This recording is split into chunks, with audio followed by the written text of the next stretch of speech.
In today's video, I'm going to teach you how to add SKUs on Shopify. By the end, you'll know exactly where to go, what to click, and how to enter clean, consistent SKU codes that make inventory and reporting a whole lot easier. First, sign into your Shopify admin. This is your store's control center, and everything we need is right here. Once you're in, look to the left-hand sidebar and click Products. This opens your full product list so you can choose the item you want to update.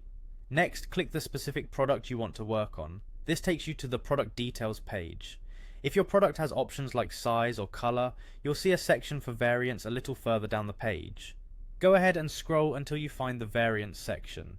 Variants represent each version of the product. Think small red, medium red, large red, and each one should have its own unique SKU so you can track stock accurately at the variant level. Click the variant you want to edit. This opens the variant's detail drawer or page, where you'll see fields for price, inventory, shipping, and identifiers. Look for the field labeled SKU. It's usually near the pricing and inventory controls, and you'll often see a separate field labeled barcode as well.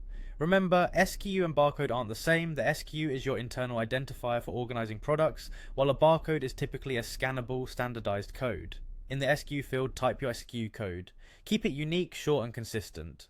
Many stores use a pattern that includes the product style and key attributes like color and size. For example, something like TS Red M to represent a medium red t-shirt. Avoid spaces and special characters that might cause issues in other systems, and don't reuse SKUs across different products or variants. If you already use SKUs in another tool, match that format here so your data stays aligned. Also, be cautious about changing SKUs that are already in use on sales channels or in shipping software, since changing them can break connections. When you're done, click Save. You'll usually see a confirmation or a brief saving indicator. If you have more variants, repeat this process for each one so every version of the product has its own SKU. For single variant products, you'll find the same SKU field in the product's inventory section, and the process is identical. Enter the code and save. That's all there is to it. You've logged in, opened your product, navigated to variants, added your SKU, and saved your changes. With clean, well-structured SKUs in place, your inventory, reports, and integrations will run much more smoothly.